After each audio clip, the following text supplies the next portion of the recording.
ठीक है। अब मिश्रा जी, क्या केजरीवाल ने खुद को उलझा लिया है?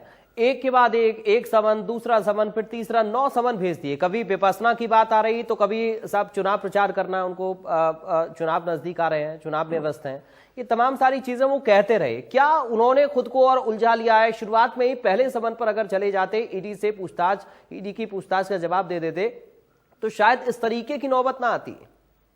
देखिए, एक तो जो मैंने पहले बोला कि भाई ऐसा कोई सम्मान या संवैधानिक संस्थाओं से कुछ बुलावा आए तो जाना चाहिए जी। अरविंद केजरीवाल के साथ दिक्कत क्या हुई कि जब इनका आंदोलन चल रहा था तो अन्ना जी के सपोर्ट से, चूंकि उस वक्त ये नए थे, इनके ऊपर कोई दाग नहीं था, जनता पहचान नहीं पाई कि बाहर इनके ऊपर कौन सी कलई चढ़ी है और अंदर क्या है। तो जो एक बेतहासा सफलता मिली तो उनके अंदर सपने बहुत जबरदस्त हो गए, महत्वाकांक्षा बहुत बढ़ गई और बहुत कम समय में वो प्रधानमंत्री का सपना देखने लगे, यानी बहुत ऊंचा गोल उनके मन में पनपने लगा।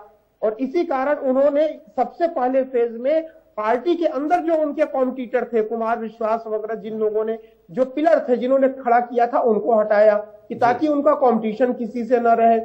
उसके बाद इसी महत्वाकांक्षा के वशीभूत हो करके वो सनसनी फैलाने के लिए, लोगों के बीच जल्दी पॉपुलर होने के लिए वो इस तरीके की चीजें करने लगे, आउट ऑफ द वे जा करके बहुत दुस्साहसिक तरीके से जो है काम करने लगे, कैंपेन करने लगे, मुद्दे बनाने लगे। इसमें यह भी आता है फ्री वीज वगैरह भी देना, एक तरीके से मैं इसको दुस्साहसिक मानूंगा कि बहुत तेजी से लोकप्रियता हासिल करना या अपने सरकार को एक लोकप्रिय सरकार जो है साबित करना।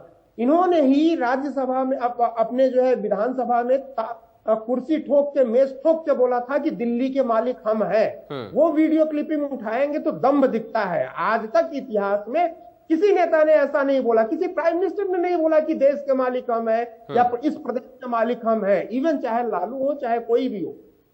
ये महत्वाकांक्षाओं का खेल है, एक के बाद ये चीजें करते गए। पार्टी जब बढ़ती है तो पैसों की भी जरूरत होती है। पहले इन्होंने 10 रुपए डोनेशन मांगा, वो भी बंद होता गया। फिर पैसों की जरूरत के लिए, हो सकता है, मैं फर्स्ट पार्टी नहीं हूं, वो ईडी और जांच बताएगी, इनके ऊपर घोटाले के आरोप लगे ताकि पैसे आए। इनको लगने लगा कि हम बहुत पावरफुल मुख्यमंत्री हैं, दूसरों से डिफरेंट है, हम सबको चुनौती दे सकते हैं, कोई हमारा कुछ नहीं बिगाड़ पाएगा। एक चैन ऑफ रिएक्शन, गलतियों का जो है चैन शुरू हो गया, चैन रिएक्शन शुरू हो गया। और आते आते यहां तक पहुंच गई कि जिनका कैरियर ताउम्र होना चाहिए, वो कैरियर बमुश्किल देखिए 5 से 7 सालों के भीतर वो खत्म हो गया। यानी कि तूफान की तरह आए और आंधी की तरह चले जाने वाली कहावत यहाँ पे हो रही है। तो ऐसी महत्वाकांक्षाएं भी नहीं पालना चाहिए, धीरे चलिए। ए.के. मिश्रा जी, हिटलर शाही की बात अब भगवंत मान कर रहे हैं, कह रहे हैं कि हिटलर शाही नहीं चलेगी। नहीं, सवाल हिटलर शाही का नहीं है।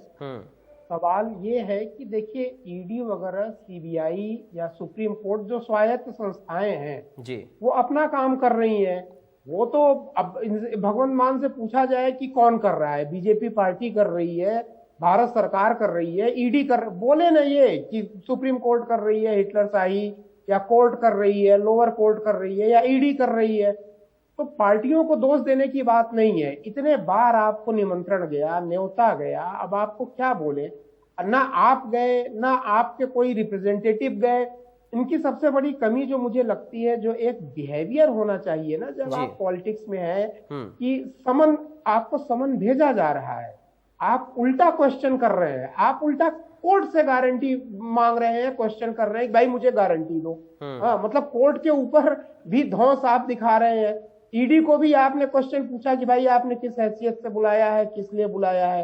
अब उनकी समझ में जो आया, देखिए इस तरह के आउटबाउंड जो रिस्पॉन्स होता है ना, वो या तो आदमी बहुत सोच समझ के करता है या एकदम से ही ये उसको गलतफहमी अपने बारे में बहुत बड़ी रहती है, तभी वो इस तरीके के रिस्पॉन्स होते हैं। ये रिस्पॉन्स करते चले गए और मुझे यही लगता है कि ये अति आत्मविश्वासी, जिसको डेयर डेविल बोलते हैं ना, दुस्साहसी बोलते हैं, लोकतंत्र में लोकतंत्र के नियमों का, संस्थानों का, भाई फैसला तो कोर्ट करेगी ना कि आप सही है कि गलत है, ईडी तो करेगी नहीं जी। आप ईडी के समक्ष जा करके अपनी चीजों को रखते।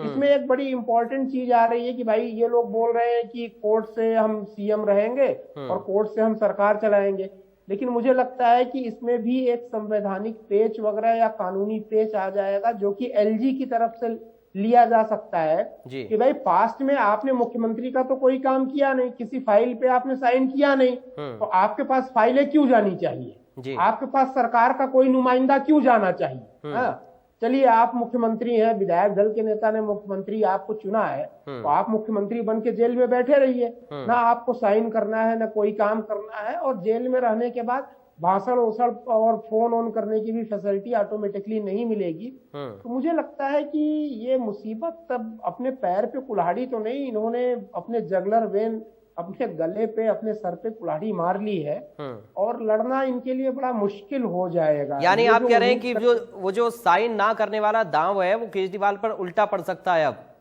नहीं, बिल्कुल उल्टा पड़ेगा। मुझे ये लगता है नेक्स्ट लेवल पे केजरीवाल और आम आदमी पार्टी यही स्टेप चलेंगे कि भाई जेल से जो है सरकार चलेगी, वहां पे कहीं न कहीं किसी ने, हो सकता है ईडी ही बोल दे या कोर्ट ही बोल दे कि आपको सरकार चलाने का एक्सेस नहीं दिया जाएगा, क्योंकि आपने पीछे कभी साइन तो किया नहीं। आप फाइल लेके क्यों जा रहे हैं भाई? इसके पहले तो आपने फाइलों पे साइन किया नहीं। जब आपने कोई काम ही नहीं किया तो आपके पास फाइलें क्यों पहुंचेंगी जेल में? ये भी एक ऑप्शन जो मुझे लगता है फ्यूचर में लगता है वो चीज हो सकती है। और अगर ये चीज हो गई तो एक तरह से समझ लीजिए कि केजरीवाल अपनी पार्टी जनता से एकदम से जो है कट ऑफ हो जाएंगे, और बहुत मुश्किल हो जाएगा जब आप संवाद नहीं कर पाएंगे, कुछ कर नहीं पाएंगे। केजरीवाल के लिए मुझे लगता है आगे आने वाले दिन काफी चुनौतियों वाला है। इसके साथ साथ इनके जो अलायंस वगैरह रहेंगे उनके लिए भी चुनौतियों वाला ये समय रहेगा।